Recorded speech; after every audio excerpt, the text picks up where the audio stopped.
Kit Kats can read.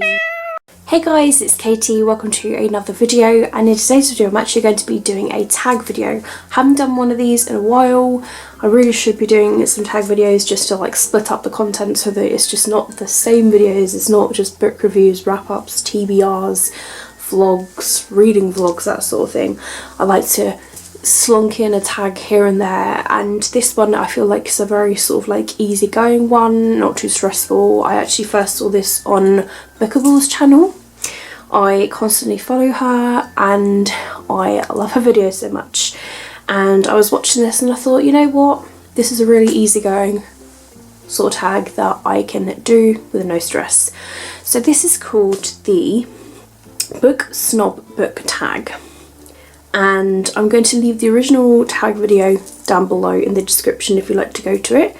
But the channel is called Tia and All the Books, and like I say, I saw this on Bookable's channel. So this consists of some questions and I'm going to answer them as honestly as possible.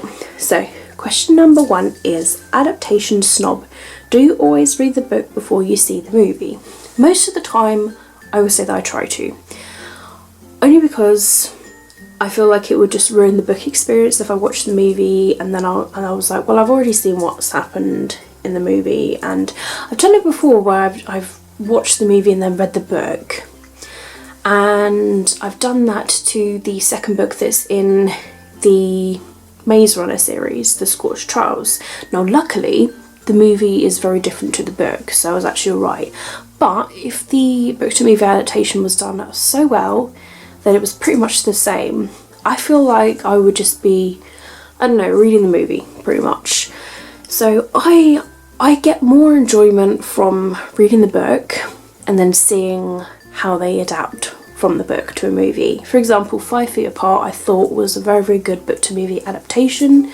I read the book, absolutely loved it, watched the movie in London, and I was like, I could see the dialogue that I'd read for the book, that it was that well done. So yeah, I tend to, ever since things like that, I'm just like, yeah, I need to read the book first. There's so many book to movie adaptations that are out that I've got on DVD.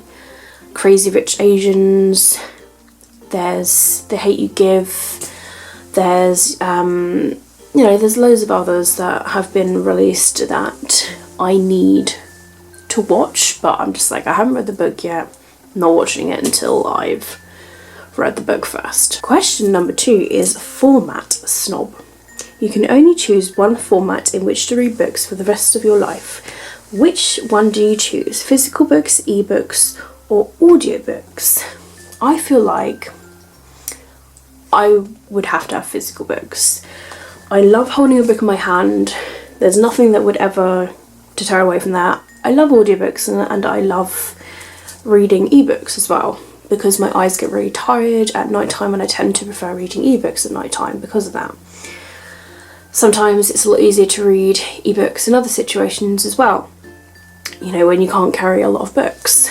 But there's just something about a book, I just love holding it in my hand, just feels good. I love hardbacks. If I had to pick out physical books, it's got to be hardbacks. Question number 3 is Ship Snob. Would you date or marry a non-reader? Well, I can tell you right now, I've got a boyfriend. He's called Ben. He's a mental health nurse, and he's not really much of a reader. He's read some non-fiction, and I feel that's just because of his job, but he's really not that much of a reader, but he knows how much of a reader I am, and he really, really supports that, which is another reason why I love him. Like, he just is a very, very good supporter of readers, and he does now and then say like, oh, you should really read more, and he has picked up one of my books before and started to read it, so there you go, maybe there's a future in it. Genre Snob. You have to ditch one genre, never to be read again for the rest of your life. Which one do you ditch?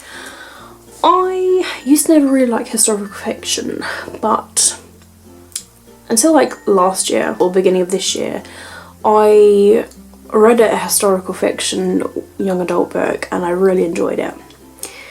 So I would have abolished that, but I think it would be poetry for me, if we can consider that as a genre. I'm not really a fan of poetry. I don't have any poetry books. I've never really been into poetry at all. I've written poetry myself, but I'm better off writing songs, to be honest. But yeah, just poetry isn't really for me.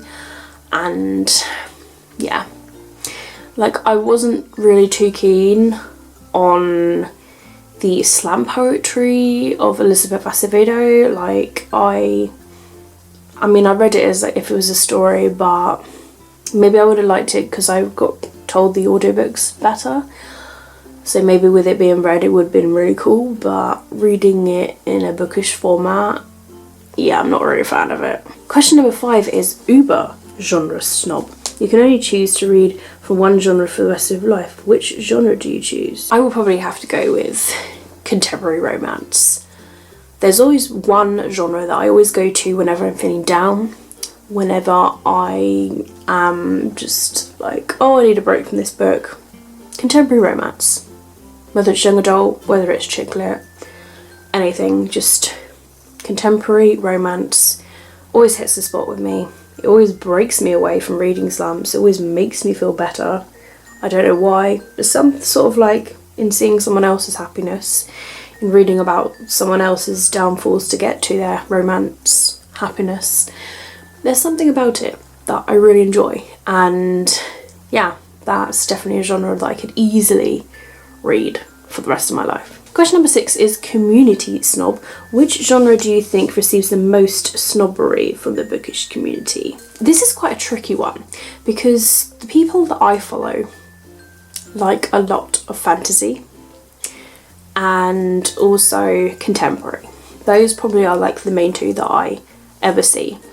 So out of the both, I probably would say fantasy the most snobbery. Like, a lot of people are fantasy snobs on the booktube community. It's very big, it's very widely loved. Adult fantasy, high fantasy, young adult fantasy, middle grade fantasy, it's very big. A lot of people like it. Even Harry Potter would be considered as a fantasy.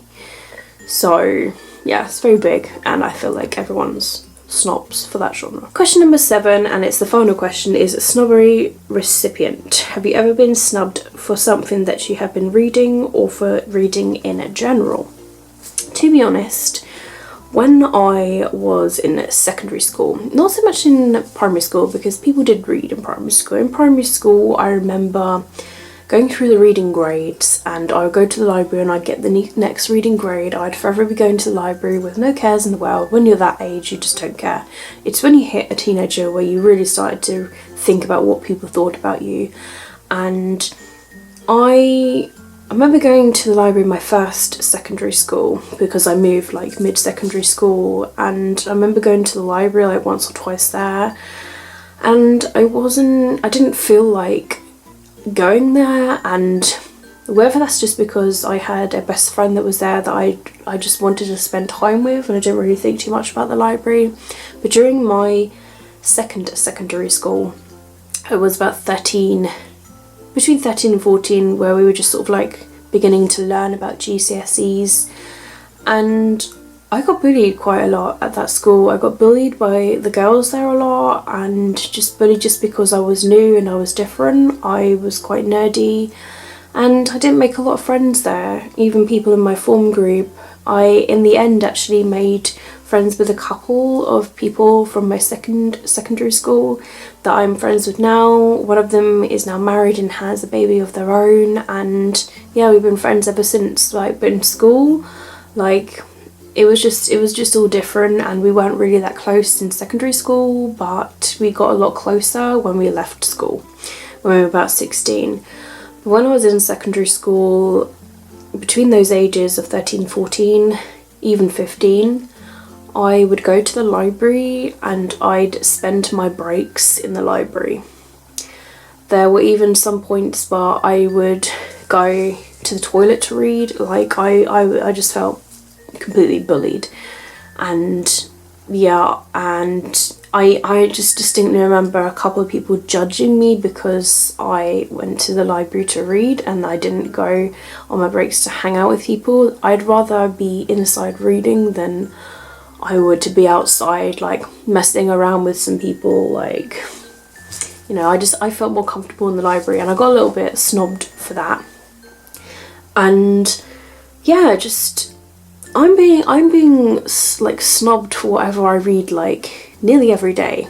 I did, you know, when at work, and I'd bring a book to work, and just because I read young adult as an adult, I'm a 29-year-old and I read young adult, and there's adults at my now ex-workplace, but they'd be like, oh, what are you reading? I'd be like, oh, this is what I'm reading, and they'd be like, oh. And I'm just like, well, I enjoy reading it. And yeah, there were some times where I did feel embarrassed to pull it out of my bag, and yeah, and just be judged. So I would only ever do it when no one was around, and I'd only ever pull a book out of my bag like if I was on my own, like just having a quick 5-minute break sort of thing. So yeah, I've been judged all my life for reading. People judge me all the time, near enough. Like if I'm out in the public and I've got a book out, people just judge. My nan has judged me for the books that I read, you know, like because I read young adult books, my nan's like, why are you still reading those sort of books? And I'm like, well, actually there's a lot of adults that do read them. My boyfriend Ben has judged me on reading young adult books. He was like, shouldn't you be reading more adult books? And I'm just like, well, actually I enjoy reading young adult books. It's like I do have some adult books and I do read them, but young adult is what I feel very comfortable at. And I was like, and you wouldn't believe the amount of people that are on BookTube who are adults, who are like 25, who are like 30, who are 35, 40, that read young adult books. Some people read middle grade books. All I say is to hell with that. Read whatever the hell you want. If you guys have been judged, I am sorry. I've been there. I know how you feel. And yeah, read whatever the hell you want. I'm not going to judge you. I'm going to promote it, to be honest.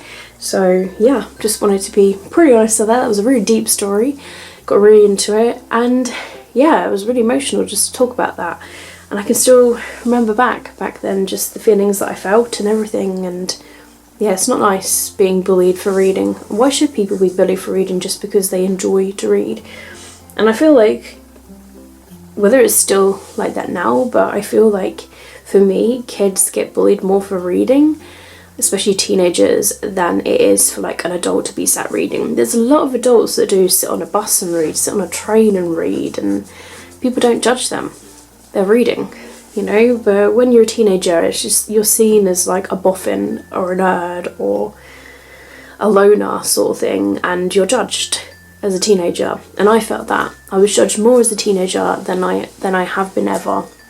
And yeah, just, it's a weird, crazy world, and the world is just wrong about a lot of things these days. And I hope that one day that people can just make the world a better place. Like, why should we judge people? We should be supporting each other. People should work more as a team. There's a lot of really good people out there. There's also a lot of really bad people out there, and bullies, and screw the bullies. Like, seriously. Like, I used to really care about what a lot of people thought, but now I'm just like, you know what? Who cares? Who cares what I do? Who cares how I dress and all that sort of thing? Who cares what I read? That's just me. So, this is getting too long-winded now. I'm going to leave, like I say, the original video down below. I'm also going to leave Bookables video down below. I'm going to include the questions. As for who I tag, to be honest, anybody can do this tag video if you see it, but I am going to specifically tag some people who I'll tag them on Twitter sort of thing, and I'll leave their names down below in the description as well. I'm going to try and tag like 5 people to do this tag, and yeah, I think more people should do it. So hopefully the people that I tag can do it, but don't feel like you're not inclined to do it. Do this tag video. I wasn't tagged to do it. I saw it and I thought, hey, this looks cool. So I did it. If you guys enjoy these sort of tag videos that I do, let me know and I'll do more of them. I'll try and do like 1 tag video a week or something like that.